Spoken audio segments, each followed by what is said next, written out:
Que todo mundo esperava um prato, chegaram de novo! Chegaram de novo! Agora 7-1 também pertence ao futebol, mas é uma aberração. E lá vem mais! E lá vem mais! Olha a bola tocada, virou passeio! O 7-1 é absolutamente inesquecível e vai estar nos livros pelo restante da vida. Olha só que absurdo! A chance de mais um gol! Eu só queria poder dar alegria ao meu povo.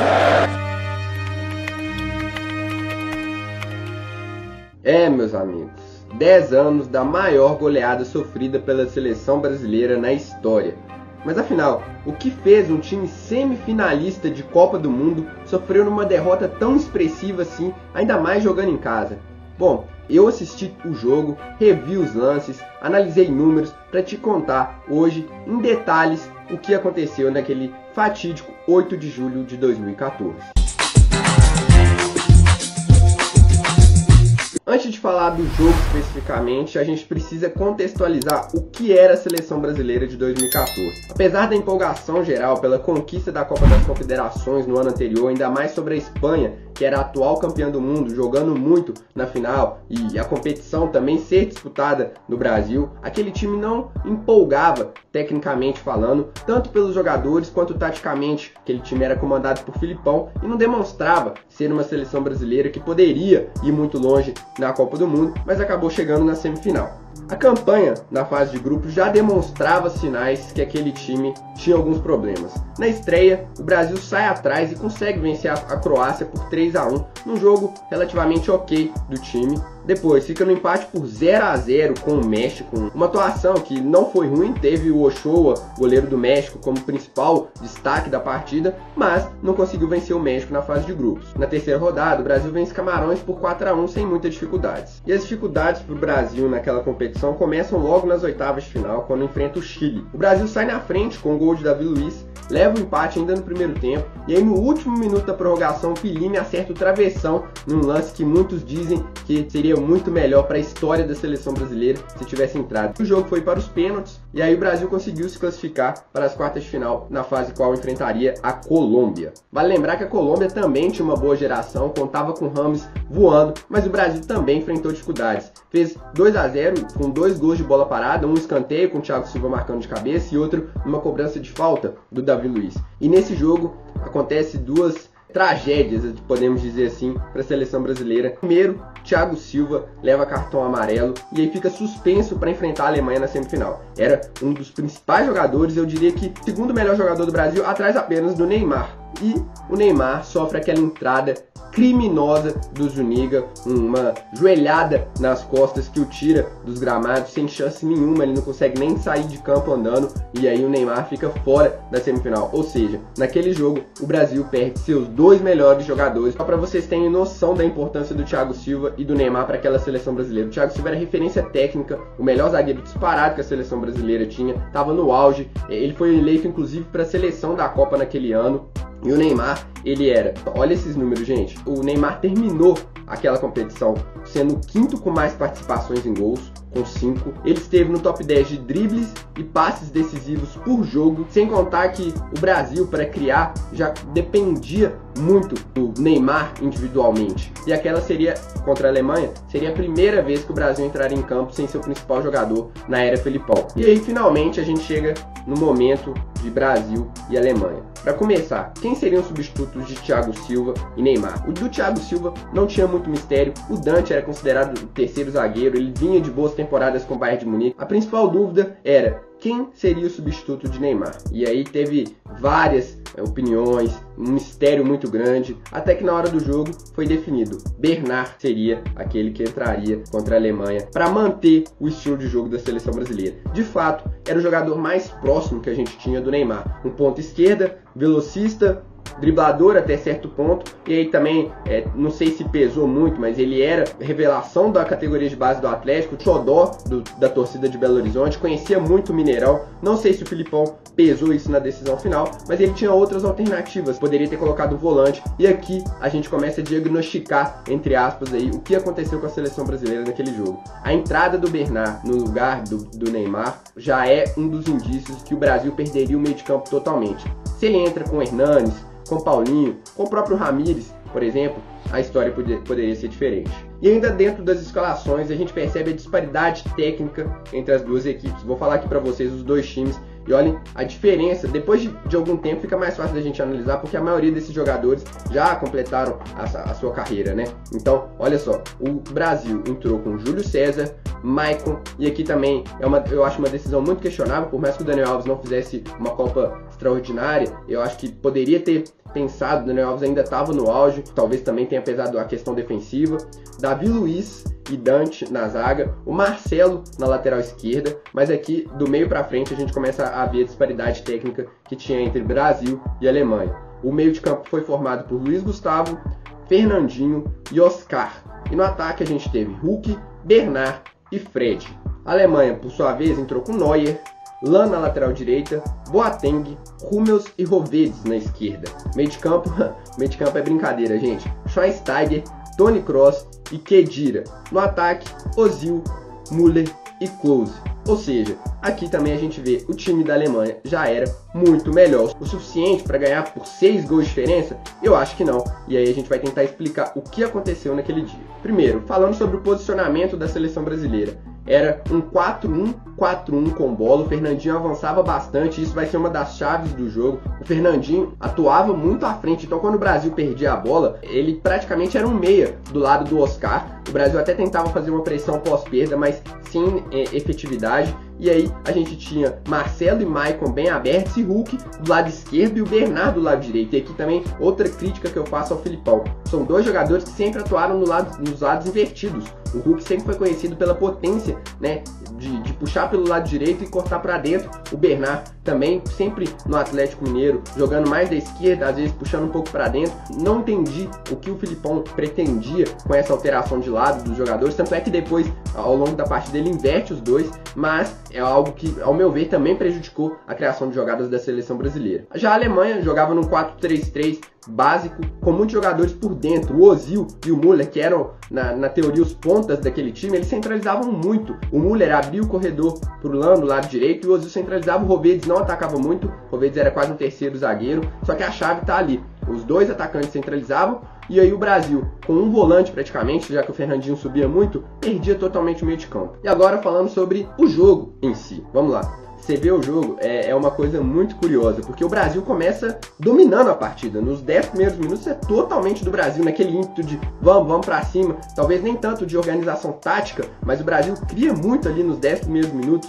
chega com perigo até, exige defesa do Neuer, mas não consegue marcar. Só que nesses primeiros 20 minutos, eu falei que o Brasil foi melhor nos 10, mas talvez até nos 20 minutos, mesmo que tenha tomado gol, a Alemanha só chega uma vez de fato ao gol brasileiro. Só que nas outras vezes que ela não chegou, já dava para perceber como o Brasil estava exposto taticamente. Toda vez que o Brasil perdia a bola, era assim, um detalhe, no último pé ali, o jogador do Brasil conseguia tirar e aí afastar o lance de perigo na intermediária, mas o Brasil já se demonstrava estar muito exposto, mesmo depois e antes de levar o primeiro gol. E aí, outra coisa que acontece também, o Brasil não tinha saída de bola. O Brasil tentava o tempo inteiro o lançamento invertido. Se você pegar o jogo para ver, você vai ver o Davi Luiz fazendo 400 lançamentos da direita para a esquerda, tentando achar o Hulk em profundidade, e 90% deles dava errado. Então o Brasil se livrava da bola muito facilmente, e aí isso prejudica muito o ataque brasileiro. Além disso, a gente tem uma dupla de volantes totalmente perdida, sem saber quem marcava. Ora o Fernandinho subia e deixava o Luiz Gustavo totalmente exposto. O Luiz Gustavo, por sua vez, abaixava muito, ou então subia muito, tomava bola nas costas. Foi uma atuação desastrosa em termos táticos defensivamente do Brasil. E aí, num dos minutos mais trágicos da história da seleção brasileira, em 6 minutos a gente leva 4 gols da Alemanha. É impossível ter esse dado, mas quantas vezes isso deve ter acontecido na história do futebol? É simplesmente inacreditável. E também, outra chave desse jogo é o Brasil não conseguia defender em transição defensiva. O Brasil perdia a bola, a Alemanha contra-atacava, tinha um espaço muito grande para fazer esse jogo. O Brasil não conseguia pressionar, não conseguia voltar com os jogadores, então sofreu muito na transição defensiva, tomou gol de bola parada. E então, assim, foi uma atuação realmente desastrosa da seleção brasileira no primeiro tempo, apesar dos 20 primeiros minutos terem sido bons. E aí, outra curiosidade, o segundo tempo, o Brasil chega 3 vezes e o Neuer faz defesas espetaculares. Tem um lance do Paulinho que o Neuer faz uma belíssima defesa. O Brasil poderia ter diminuído ali para 5-1, 5-2. O Filipão até mexe no time no intervalo, né? E aí até a gente vê uma melhora. Tanto é que o segundo tempo termina 2-1 para a Alemanha, né? Ele coloca o Paulinho no lugar do Fernandinho e o Ramires no lugar do Hulk. Ou seja, já demonstrando essa carência defensiva. O Fernandinho fazia uma partida trágica, a gente vai chegar lá também. E aí, os 10 primeiros minutos do Brasil no segundo tempo também são de total domínio. A Alemanha não chega, o Brasil pressiona, não consegue fazer o gol. Poderia ter feito ali 2, 3, diminuído, mas é o futebol, né? E aí também, a partir disso, a Alemanha fica totalmente confortável na partida. O Brasil cede muitos contra-ataques, tenta novamente fazer muitas inversões de jogo que não dão certo. O Brasil insiste nisso o tempo inteiro e não consegue chegar ao gol. O Brasil poderia ter perdido até por mais do que 7-1, porque fica totalmente exposto no segundo tempo. Acho que jogando em casa, os jogadores tentaram honrar ali e quase prejudicaram ainda mais, né, a história daquela partida. A Alemanha poderia ter marcado mais gols. E aí, só para vocês terem noção do que eu tô falando, o Brasil finaliza 16 vezes no segundo tempo contra 4 da Alemanha. Só que o Brasil marca uma vez e a Alemanha marca 2. Também teve um pouco de azar e mérito também do Neuer naquele segundo tempo de Brasil e Alemanha. E outra coisa também que ajuda a explicar um pouco desse 7-1 é como os alemães aproveitaram as oportunidades. Segundo números do SofaScore, e assistindo ao jogo também é possível ver isso, a Alemanha teve 8 grandes chances e marcou 7 gols. Ainda perdeu um Ozil cara a cara ali no finalzinho, quando já estava 7-1, poderia ter sido o 8º. E a Alemanha tem 53% de posse de bola e o Brasil tem 47%. Ou seja, não é aquele jogo que a Alemanha controla com a bola o tempo inteiro, aquele jogo da Espanha, né, de tic-tac. Não é. É muito mais uma Alemanha que apostava na transição ofensiva, mas também conseguia segurar a bola quando tinha necessidade. Se você está curtindo esse vídeo, não se esqueça de deixar o seu like, que ajuda muito a entregar esse conteúdo para mais pessoas. E se inscreva aqui no canal para você receber mais conteúdo sobre a seleção brasileira. Chegamos aqui à análise de cada gol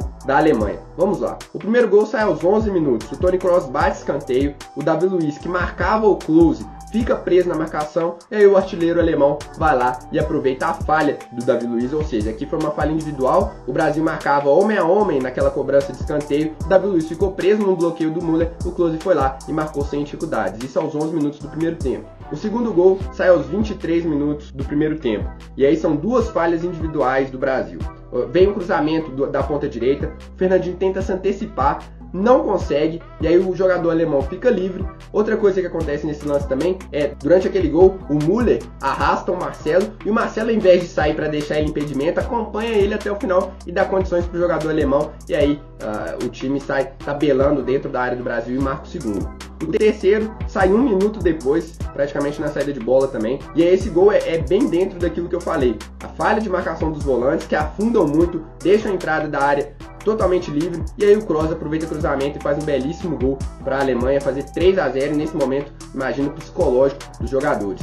No quarto gol, é uma falha muito individual, infelizmente, do Fernandinho, total desatenção ou abalo psicológico. Na saída de bola, literalmente, o Fernandinho recebe, cochila, os alemães tomam a bola, vão lá e fazem o quarto gol. Isso aos 26 do primeiro tempo. 3 minutos depois sai o quinto gol da Alemanha. E aí uma coisa que ninguém lembra, mas o Ozil estava impedido naquele lance. Se tivesse o VAR, esse gol seria anulado. Não fizesse muita diferença na história dessa goleada aí, mas o gol foi irregular, isso é fato. E quem falha mais uma vez é o Davi Luiz. Os alemães carregam bem a bola, o Hummels traz para o meio de campo, o Davi Luiz totalmente de forma descoordenada e precipitada. Ele se junta à marcação do meio de campo e deixa as costas totalmente desguarnecidas. Então, mais uma vez, falha do Davi Luiz no lance e quinto gol dos alemães. O sexto gol vai sair só aos 24 do segundo tempo. O que acontece nesse gol é o seguinte: é uma falha coletiva geral da seleção brasileira, mas principalmente do Marcelo, que não acompanha o Lan. O Lan dá a bola na ponta direita, corre para receber na entrada da área, e aí ele recebe totalmente livre, faz cruzamento para o meio da área e o Schürrle faz o primeiro dele naquela partida. O sétimo também seria do Schürrle 10 minutos depois. Nesse lance, ele puxa o Davi Luiz totalmente até a cobrança de lateral. O Davi Luiz vai e na volta, ao invés do Davi Luiz acompanhar ou então deixar um espaço para conseguir retornar caso o Schürrle afundasse, e não, ele deixa o Schürrle totalmente livre. O Müller recebe a cobrança de lateral na ponta, vê o Schürrle passando totalmente livre, e aí também tem um pouco de sorte e mérito do Schürrle de acertar uma finalização totalmente espetacular com a perna esquerda para afundar ali o Júlio César, que já estava totalmente abalado com aquela goleada. E aí, em termos individuais, Samuel, teve alguém que se salvou naquele time? Bom, Marcelo falha em 2 gols, mas com a bola é o único cara que tenta produzir alguma coisa de diferente. Pra mim, os 2 piores da seleção brasileira são o Davi Luiz e o Fernandinho, sem querer apontar culpados, mas eles falham muito individualmente na partida. O Luiz Gustavo faz uma partida desastrosa em termos de marcação, em termos de posicionamento tático, então eu destacaria que esses 3 foram muito mal. E assim, não dá pra salvar ninguém nesse desastroso 7-1. Mas afinal, Samuel, tem explicação? Bom, vou deixar primeiro os jogadores e os técnicos dos 2 times tentarem responder essa pergunta. Olha, sinceramente é complicado explicar. Eu acho que explicar o inexplicável é muito complicado. Eu acho que o time deles era muito melhor estruturado do que o nosso. Só que assim, os caras também acertaram, deram 5 chutes e fizeram 5 gols. Mesmo com tudo que aconteceu, aquele 7-1 assim, não tem como explicar. A gente tocou perdendo. E aí, como é que explica? Não tem como explicar. Tomamos gol. Eu posso dizer que deu uma pane depois do primeiro gol. E aquilo, com a qualidade dessa equipe que vem sendo trabalhada há bastante tempo, eles aproveitaram de uma forma que nós não tínhamos mais condições de reagir. 3 gols foram marcados em 4 minutos, né? E isso para os anfitriões foi um grande choque. E depois dos 2-0, nós percebemos que eles estavam perdidos, confusos, que o anfitrião não conseguiu lidar com a pressão. Se nem os jogadores sabem explicar ao certo o que aconteceu, imagina eu. Mas ao meu ver, tentar dar uma autópsia aí do que foi aquele jogo, o Brasil falhou muito individualmente. São lances assim, geralmente você falha e o outro time vai perder um lance ou outro, mas os alemães também aproveitaram muito as oportunidades que tiveram. Além disso, a gente não teve os nossos 2 melhores jogadores, que é difícil falar se no futebol, mas se os 2 estão, poderia ser uma história completamente diferente. E aí você tem a pressão citada pelo Joachim Löw na entrevista coletiva, por jogar em casa, por ser uma semifinal de Copa do Mundo, aquela pressão psicológica em cima dos jogadores. Eu acho que isso pode ter prejudicado também, principalmente ali entre o segundo e o terceiro gol. Eu acho que quando toma o terceiro, o time dá uma baqueada total. E aí você tem outros 2 pontos. O nível técnico muito diferente. A Alemanha era um time muito superior ao do Brasil, como ficou demonstrado ao longo da carreira de cada jogador que entrou naquele dia. E para fechar, uma péssima transição defensiva do Brasil, que permitiu muitas vezes que a Alemanha chegasse com perigo. Então essa foi minha análise do 7-1. Me diz aí nos comentários o que você acha que deu errado naquele dia. Um abraço e até a próxima.